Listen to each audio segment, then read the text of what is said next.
Hi, I'm Tucker, and it's just English. Do you struggle to work up the nerve to have a conversation with an English speaker? Why is that? I had a student the other day, and they told me that they get very nervous when they have to speak English. And I asked them, I said, why? He spoke very good English. I would say he was almost fluent.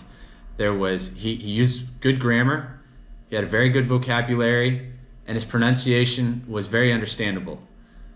And he told me that he gets nervous when speaking to a native speaker because he was under the impression that native speakers don't want to speak with somebody who doesn't have native sounding English, or that doesn't have, in his words, good English, which is very objective. What is good English? And so I told him something that I want to share with you, which is very important. And that is, you need to speak as much as you possibly can. Take every opportunity that you are given to have a conversation in English with with a native speaker, or with just a random stranger who wants to engage in English, because I guarantee that your English is probably better than you think it is.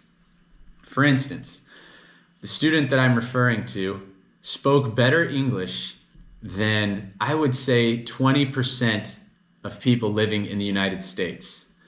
So the reason for this is a lot of Americans come from other countries. I'm sure you know that America is an ethnic melting pot. And so in the major US cities, especially on the East Coast and the West Coast, are comprised of a lot of different nationalities. In turn, there's a lot of people who have either heavy accents or don't speak or never developed fully their English. So I used to be in real estate, and I used to hold open houses. I lived in Seattle and worked in the Puget Sound area, which is Western Washington area, from basically the Canadian border all the way down to south of Seattle. And at almost all of my open houses, I encountered people, lots of people, who did not speak very good English. Some didn't speak at all. And these were people that were living in the United States. Think about that. These people lived in the United States and spoke worse English than my student, who was born and raised in Brazil and had never lived outside of Brazil. And he was nervous to speak English because he thought that people might judge him. Believe me, if anybody's judging you, screw them. You are doing a great job. First of all, you're on YouTube searching for content on how to improve your English. So you've got the first step out of the way. That means you have the mental fortitude to go through with learning a language. You've probably read a lot, you've probably listened a lot, you've probably tried speaking, but that little nerve inside of you that tells you, oh no, what if we say something wrong? What if our grammar isn't good? Has been holding you back. Trust me, I have made myself look like a fool so many times when speaking Portuguese. I live in Brazil. And guess what? I don't mind at all.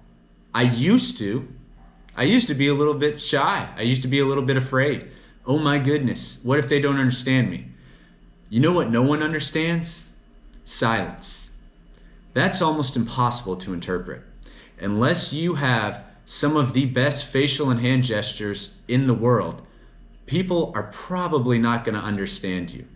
So, whether your grammar is terrible or it is perfect, your vocabulary is elementary or MIT, just speak, talk, get on.